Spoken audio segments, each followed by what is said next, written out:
झरने की प्रकृति ही होती है अनवरत बहते जाना, किसी बंधन में न रहना। ऐसे ही बंधन मुक्त स्वच्छंद रहने वाले प्रिय बच्चों को मेरा नमस्कार। आज हम एनसीईआरटी की हिंदी विषय की पाठ्य पुस्तक दूरवा भाग 1 का छठा पाठ पढ़ेंगे, जिसका नाम ही है झरना। जी हाँ, झरना जिसमें कोई पानी नहीं झरने वाला, अपितु कुछ नवीन स्वर और व्यंजन झरने वाले हैं, जिनमें आएंगे ए की मात्रा, झ, ढ, ढ़, थ और फ।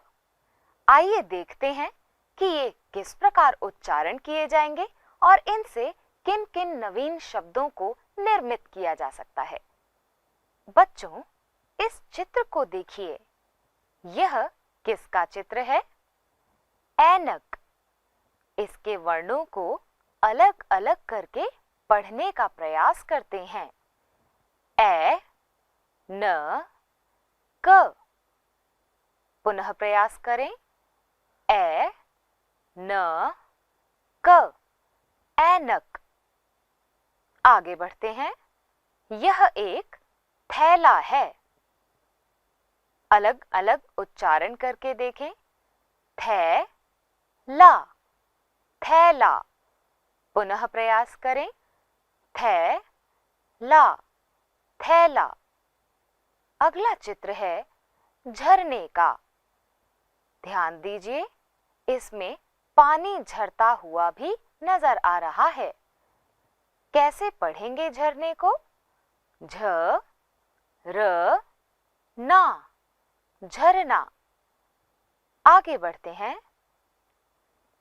इस चित्र को देखिए। यह ऊपर चढ़ने के काम आता है। सीढ़ी, सीढ़ी। पुनः देखें।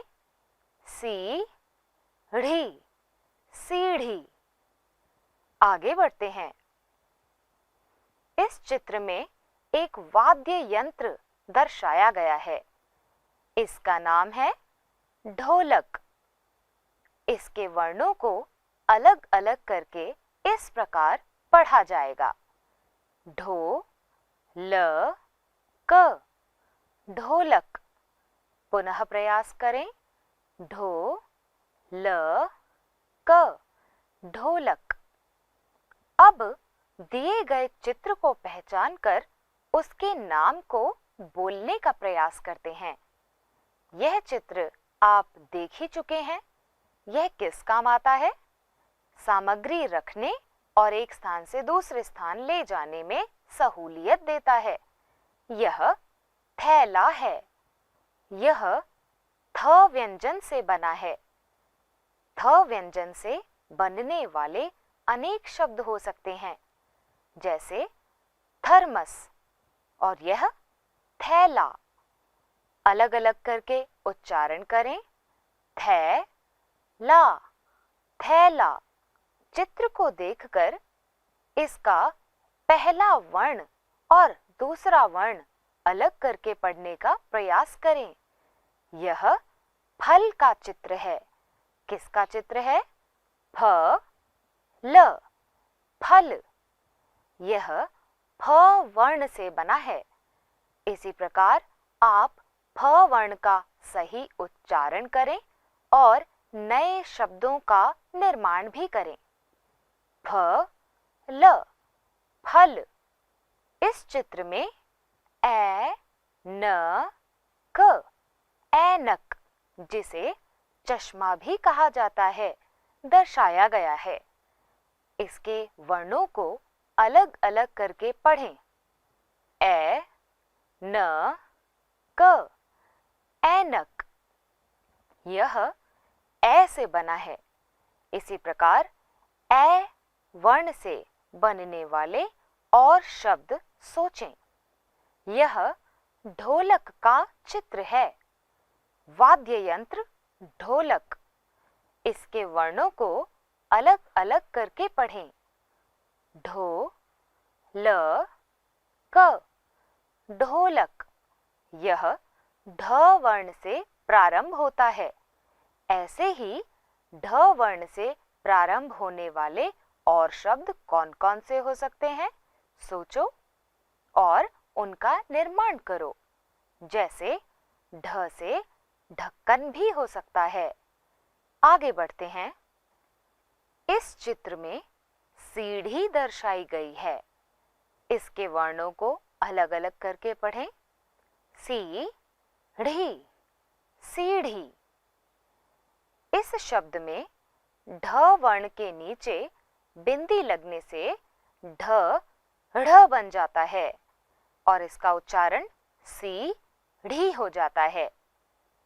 ध्यानपूर्वक पुनः उच्चारण करके देखें। सीढ़ी, सीढ़ी। चलिए आगे चलते हैं। प्यारे बच्चों, इस चित्र को आप पहले ही देख चुके हैं। यह झरना है। झरना शब्द झ वर्ण से बना है। आइए इसके वर्णों को अलग-अलग करके पढ़ते हैं। झ, र, ना, झरना। पुनः प्रयास करें। झ, र, ना, झरना। शिक्षार्थियों, अब आप नीचे दिए गए शब्दों को ध्यान से सुनकर बोलने का अभ्यास करें। पहला शब्द है फ, ल, फल। पुनः प्रयास करें। फ, ल, फल। नीचे दिए शब्द को देखें। फू, ल, फूल। पुनः प्रयास करें। फू, ल, फूल। नीचे फी, र, फिर। पुनः प्रयास करें। फी, र, फिर। ध्यान दीजिएगा, यदि फ वर्ण में नीचे बिंदी लगा दी जाती तो पहला शब्द क्या बन जाता? फल। दूसरा फूल और तीसरा फिर। गौर करें, बिंदी न लगने पर फ पढ़ा जाता है। बिंदी लगने पर यह फ बन जाता है। आइए नीचे लिखे चौथे शब्द को देखते हैं। ढा, क, ढाक। दा, ल, दाल। सा, ल, साल। अब हम दूसरी पंक्ति की ओर बढ़ते हैं। ए, सा, ऐसा। कै, सा, कैसा। ध्यान दीजिए, कैसा शब्द में क वर्ण के ऊपर बड़े ए की मात्रा लगने से दो मात्राएं क के ऊपर लग गई हैं। ध्यान दीजिए, कै, सा, कैसा। इसी प्रकार अगले शब्दों में भी देखने योग्य है। प्रत्येक पहले वर्ण में ए की मात्रा लगने से दो मात्राएं शिरोरेखा के ऊपर देखी जा सकती हैं। जैसे पै, सा, पैसा। मैं, दा, मैदा। बै, ल, बैल। भैं, स, भैंस। बच्चों, अब हम तीसरी पंक्ति की ओर बढ़ते हैं। ध्यान दीजिएगा, इस पंक्ति में दो शब्दों पर चंद्र बिंदु लगा है। इस चंद्र बिंदु को पिछले पाठों में आप अनुनासिक में पढ़ चुके हैं। अतः इनका उच्चारण करते समय नाक का प्रयोग अत्यावश्यक है। आइए इनका उच्चारण करके देखते हैं। झां, की, झांकी। इसी प्रकार अगले शब्द का उच्चारण करेंगे। झां, सी, झांसी। बहुत अच्छे। आगे बढ़ते हैं। यहाँ कोई अनुनासिक नहीं है, अतः झा पढ़ा जाएगा। यदि अनुनासिक लगा होता तो झ पढ़ा जाता। अतः तीसरे शब्द का उच्चारण करते हैं, झाड़ी, झाड़ी। सीढ़ी, सीढ़ी। झूला, झूला। झोला, झोला। चौथी पंक्ति, थन, थन। फन, फन। थाना, थाना। दाना, दाना। हाथी, हाथी। साथी, साथी। पांचवी पंक्ति की ओर बढ़ते हैं, ऐनक, ऐनक। झलक, झलक। ढोलक, ढोलक। मेंढक, मेंढक। फाटक, फाटक। फावड़ा, फावड़ा। छठी पंक्ति, ध्यान दीजिए, छठी पंक्ति में समस्त शब्द 4 वर्णों के हैं। इनका उच्चारण करें। ए रा व त, ऐरावत। ए रा व त, ऐरावत। भारतीय, भारतीय। पुनः प्रयास करें, भारतीय, भारतीय। अगला शब्द झटपट, झटपट। पुनः प्रयास करें, झटपट, झटपट। अगला शब्द है झुनझुना, झुनझुना। प्यारे बच्चों, अब अंतिम दोनों शब्दों का उच्चारण आप स्वयं करने का अभ्यास करें। आगे बढ़ते हैं। दिए गए शब्दों को बार बार बोलकर पुनर्बलन करें। आइए प्रारंभ करते हैं। डाल, डाल। ढाल, ढाल। इन दोनों शब्दों में हम ड और ढ दोनों के अलग अलग उच्चारण कर ध्यानपूर्वक पढ़ेंगे। डाल, डाल। ढाल, ढाल। नीचे दिए गए शब्दों को पढ़ते हैं। बला, बला। दूसरा शब्द है भला, भला। ध्यान दें, हम इसमें कई बार त्रुटिपूर्वक उच्चारण कर देते हैं। ध्यान दीजिए, इनका पुनः उच्चारण करके देखें। बला, बला। दूसरा है भला, भला। दूसरी पंक्ति में पहला शब्द मकान, मकान। अगला है महान, महान।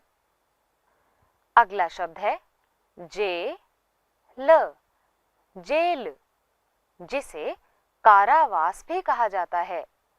दूसरा शब्द है झेल, झेल। पुनः देखें, झेल, झेल। तीसरी पंक्ति पहला शब्द चाल, चाल। जाल, जाल। ध्यान दीजिए, च और ज दोनों के भिन्न भिन्न उच्चारण होते हैं, अतः इनका पुनः उच्चारण कर इन्हें याद करें। चाल, चाल। जा ल जाल। अंतिम क म ला कमला। ग म ला गमला। शिक्षार्थियों, नीचे कुछ वर्ण दिए गए हैं, इन्हें लिखने का अभ्यास करें। ए ऐ, झ ढ, ढ़ थ और फ। इन समस्त वर्णों को बार बार लिखकर अभ्यास करें। आगे बढ़ते हैं। अब नीचे कुछ चित्र दिए गए हैं, आप इनके नाम सोचकर लिखें। पहला चित्र किसका है? बहुत अच्छे, यह ऐनक का चित्र है। दूसरे चित्र की ओर बढ़ते हैं। यह चित्र किसका हो सकता है? याद कीजिए। जी हाँ, यह थैला है। तीसरा चित्र, यह तो आप सभी जानते हैं, यह फल का चित्र है। अगला चित्र, वही वाद्य यंत्र जो बार बार दोहराया गया है। जी हाँ, यह ढोलक है। पांचवा चित्र किसका है, जिसमें पानी बह रहा है? जी हाँ, यह झरना है। और अंतिम, जिससे ऊपर चढ़ने में सहायता मिलती है, यह सीढ़ी है। बहुत बढ़िया, आगे बढ़ते हैं। विद्यार्थियों, अब हम कुछ शब्दों का मौखिक पाठ करेंगे, जैसे मैं हूं, तुम हो, यह वह है, ये वे हैं, हम आप आदि। आइए देखते हैं इनका कैसा पाठ करना है। प्यारे बच्चों, अब मैं कुछ वाक्य कहूंगी और आप उन्हें सुनेंगे और सुनकर पुनः उच्चारण करने का प्रयास करेंगे। मैं अध्यापक हूं। तुम विद्यार्थी हो। तुम राजन हो। यह लड़की है। यह नलिनी है। आप कौन हैं? हम भारतीय हैं। आप कौन हैं? वह डाकिया है। यह मेरा भाई है। वे मेरे पिताजी हैं। ये मेरे चाचा जी हैं। बच्चों, आपने इन वाक्यों में इन शब्दों पर गौर किया? जैसे मैं, तुम, यह, आप, हम, वह, वे और ये। इन शब्दों का प्रयोग हम या तो अपने लिए या श्रोता यानी सुनने वाले के लिए या किसी अन्य पुरुष के लिए कर रहे हैं जो बातचीत के दौरान उपलब्ध नहीं है। ध्यानपूर्वक ऐसे शब्दों का प्रयोग आप आम बोलचाल में भी कर सकते हैं। आगे बढ़ते हैं। अब मैं कुछ वाक्य बोलूंगी और आप सभी मेरे साथ दोहराएंगे। आइए शुरू करते हैं। तुम कौन हो? मेरे साथ बोलिए, तुम कौन हो? मैं विद्यार्थी हूं। बोलिए, मैं विद्यार्थी हूं। आप कौन हैं? बोलिए, आप कौन हैं? मैं अध्यापक हूं। मैं अध्यापक हूं। हम सब विद्यार्थी हैं। मेरे साथ दोहराइए, हम सब विद्यार्थी हैं। हम सब भारतीय हैं। हम सब भारतीय हैं। आगे बढ़ते हैं। वह मेरा भाई है, वह मेरा भाई है। यह मेरी बहन है, यह मेरी बहन है। वे कौन हैं, वे कौन हैं। वे भी अध्यापक हैं, वे भी अध्यापक हैं। ये हमारे साथी हैं, ये हमारे साथी हैं। बहुत अच्छे शिक्षार्थियों, जिस प्रकार आपने इन वाक्यों का उच्चारण किया, इसी प्रकार आप वाक्यों का शुद्ध उच्चारण करने का अभ्यास करते रहें। अब हम कुछ प्रश्नोत्तर अभ्यास कर लेते हैं। हम प्रश्न पूछेंगे और आप उत्तर देंगे। अनुमान कीजिए, यदि अध्यापक पूछते हैं कि तुम कौन हो, तो आप क्या उत्तर देंगे? मैं विद्यार्थी हूं, मेरा नाम अनिल है। इसी प्रकार अगले प्रश्न का अनुमान लगाइए कि आप क्या उत्तर देंगे। यह कौन है? यह सरिता है, यह मेरी बहन है। तीसरा प्रश्न, वह लड़का कौन है? विद्यार्थी, आप क्या उत्तर देंगे? वह गोपाल है, वह मेरा भाई है। अगले कुछ और प्रश्न हैं, देखते हैं आप इनका उत्तर क्या देंगे। आपका घर कहाँ है? तो आप उत्तर दे सकते हैं, हमारा घर गांधीनगर में है। ये लोग कौन हैं? आप उत्तर देंगे, वे लोग जापानी हैं। इसी प्रकार आप अपना उत्तर बदल सकते हैं। क्या ये तुम्हारे पिताजी हैं? जी हाँ, ये मेरे पिताजी हैं। शिक्षार्थियों, कैसा लगा यह पाठ झरना? अवश्य ही इस पाठ से आपने नए अक्षरों का ज्ञान ग्रहण किया होगा, जैसे ए, ऐ, झ, ढ, ढ़, थ और फ वर्ण। इन वर्णों से आपने नए नए शब्दों का निर्माण किया, चित्रों को देखकर उनके नामों का अनुमान लगाया और उचित उच्चारण किया। साथ ही आपने वाक्यों का पुनः उच्चारण कर पुनर्बलन किया। आगे आपने देखा कि अपने लिए, श्रोता के लिए और अन्य पुरुष के लिए किन किन सर्वनामों का प्रयोग किया जाता है, और अंत में प्रश्नों के उत्तर देकर आपने अपनी भाषा को समृद्ध किया और अपने आत्मविश्वास में वृद्धि भी की। मैं चाहती हूं आप इन वर्णों का पुनः उच्चारण कर इन पर पकड़ अर्जित करें और अपनी भाषा को और समृद्ध करते रहें। अब हम मिलेंगे किसी दूसरे पाठ के साथ। तब तक